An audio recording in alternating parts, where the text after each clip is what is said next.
Good morning, everyone. My name is Sylvester Stallone. Basically, today, I'm going to take you through the future of cryptocurrency in Uganda.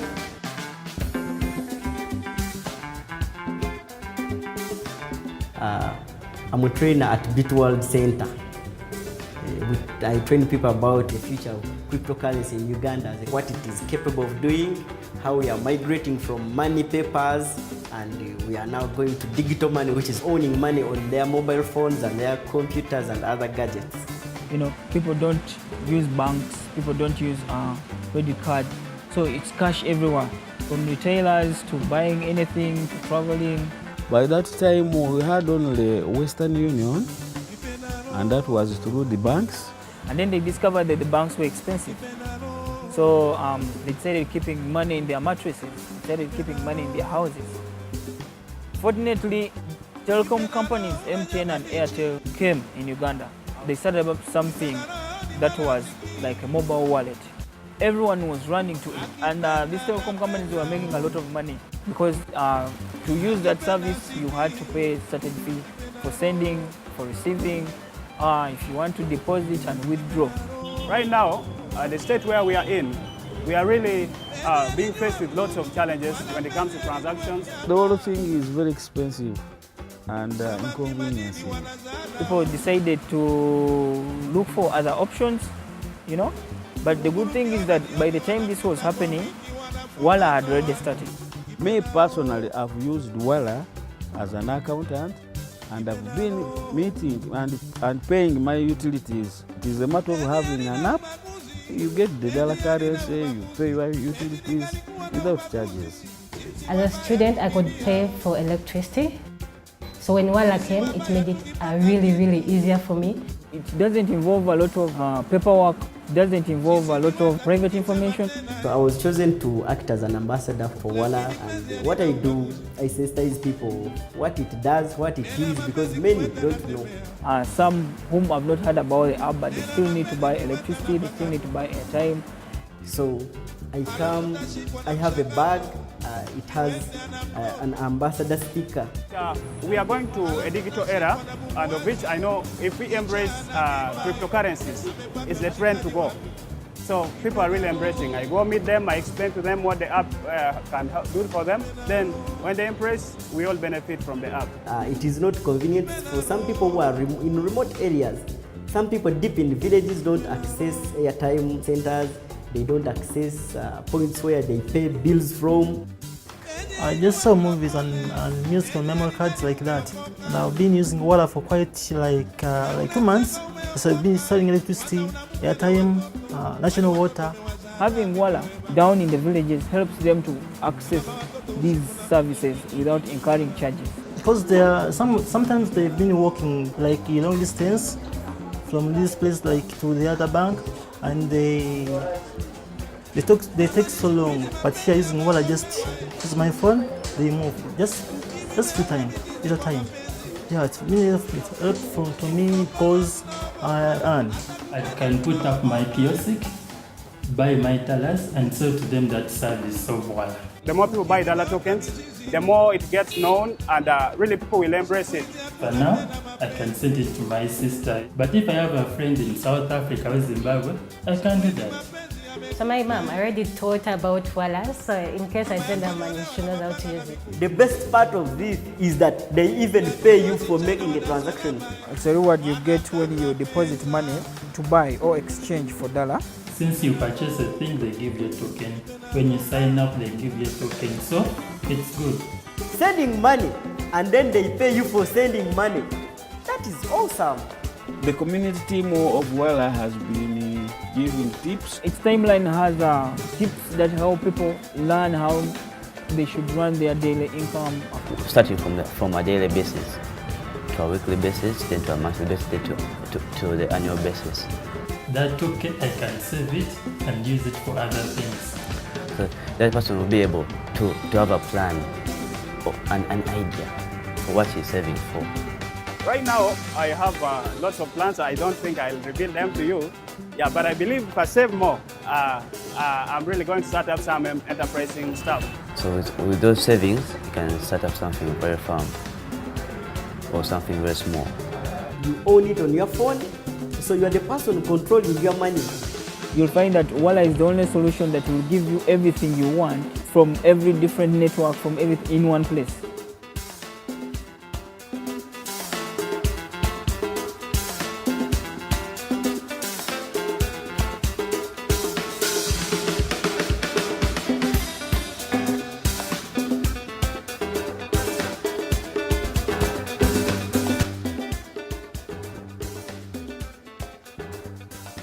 So, as you guys have seen during the last couple of days, every so often we get a very, very unique use case of people doing something truly special with blockchain and the related technologies. So on behalf of Chain Exchange, the major host, Block Ventures, and also the global sponsor, Pocket Banks, we're going to recognize a young lady called Tricia Martinez for her contribution in delivering a coin for good to the people of Uganda. So, without further ado, presenting the coin for good is Al Rosario, founder and CEO of Block Ventures.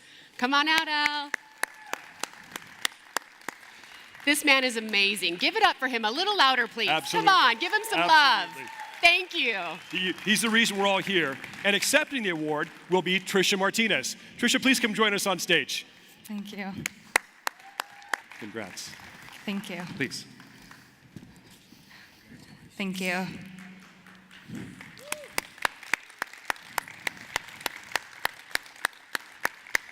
Hey, Al, why don't you come with me and we'll let these ladies chat a bit. We get to have a little chat now. Great job, Al. So congratulations. Thank you. It's an exciting day. It is. It's been years of work and it's paying off. Absolutely. So I want to walk through a little bit about the genesis for Walla, because I think that whole journey is spectacular. So if we could share with the audience how that came about, what its intentions are. Yes. So Walla started 5 years ago. After graduate school, I went out to Uganda because I really wanted to understand the problems that existed within the financial systems and the constructs in different countries. And I started my first company focused on universal basic income, so providing unconditional cash transfers to consumers at the very bottom of the pyramid, so subsistence farmers living in extreme poverty. And the problem we kept running into was that consumers would receive money from us through a mobile wallet. They would go to an agent, they would take all that cash, and they would either bury it under their huts or put it in a village cash box.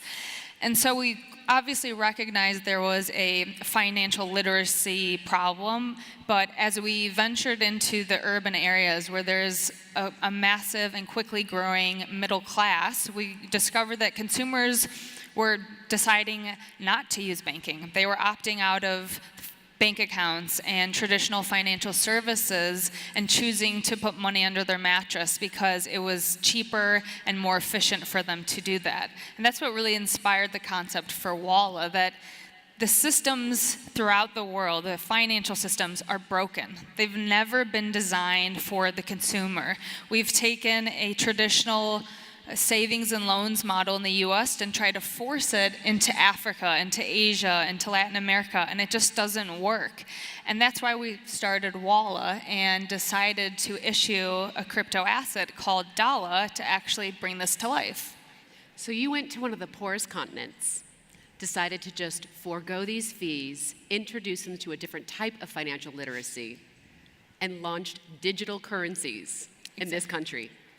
Guys, please, please, because that is no small feat. Yes. Amazing.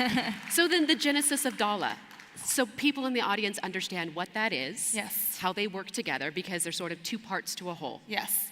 So we quickly discovered that the banks, the existing payment rails throughout most countries in the world are inefficient, they're broken, they're expensive.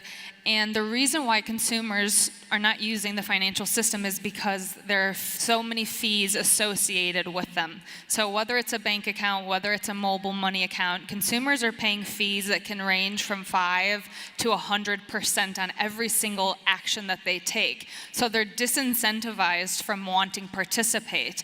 We said, All we need to do is remove fees. Remove fees, create a great user experience.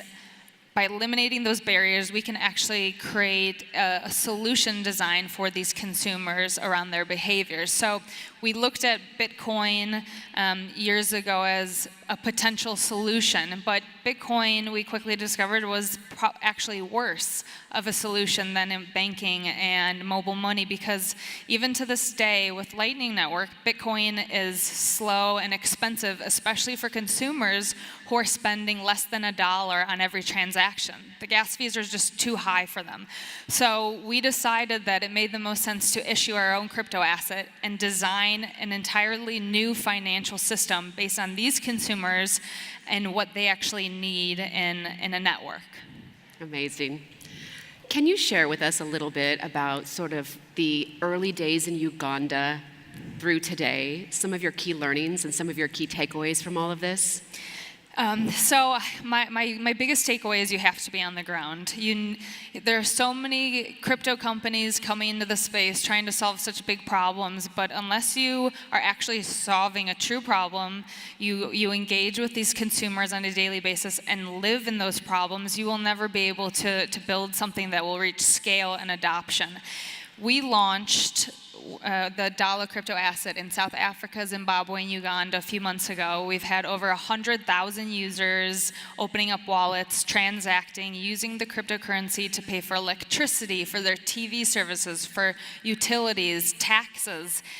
We've spent years building out this network, but it's taken us years and years building partnerships, the infrastructure, building trust with consumers. None of this comes easy, and it takes a lot of dedication and, most importantly, grit. I think the most important thing I've learned, though, is that the consumer is always right. And unless you're willing to listen to them and take an empathetic approach and hear what these problems are that are impacting them, you won't be able to build something sustainable. And the consumers in Uganda, very different than the US. Yes. What have you learned from them? So Africa is just an amazing continent. 54 countries, over 1 billion consumers. There's so much diversity. There's so many problems that need entrepreneurs to go there and try to build solutions.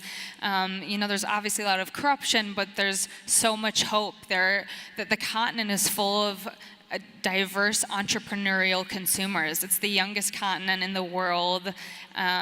People are hungry and looking for solutions, and that's why I constantly say crypto is going to drive adoption in Africa by far faster than anywhere else in the world, because consumers live problems every day that crypto can solve. These consumers, especially in Uganda, are the nicest and most humbling people you'll ever meet. I think, after graduate school, I told my parents, I'm going to northern Uganda, a village called Kitgum. I had to fly into the capital, drove 12 hours out to the villages. My parents were terrified because they're like, we can't contact you, we won't know where you are. And I was like, I need to figure it out. I need to go do it and really see how these consumers live and experience the problems myself. And I think that as an entrepreneur is very important and something that is humbling and most entrepreneurs should try to embrace. Absolutely. We share that. Yeah. I've got parents in the audience that literally have bitten off their fingernails wondering where I was in the world. You've accomplished so many extraordinary things, but you're young. So what's next for Tricia? I'm an impact entrepreneur. I think that as an American, I was born into privilege. I've been given so many rights and opportunities, and it's purely statistics. The chances of me having this life are very low, and I don't think I think I need to use my privilege to go out and change the world, to solve problems. If I wasn't doing this, I would be trying to solve a different problem. I think we live in a world where we are global citizens, and it's our responsibility to do what we can to try to rid some of the corruption and the inequalities that do exist. So if not WALA, I will be building my next startup, probably within the financial inclusion space as well. Awesome. Everyone, can you guys join me in a huge round of applause for Tricia Martinez and her Coin for Good award? Thank you.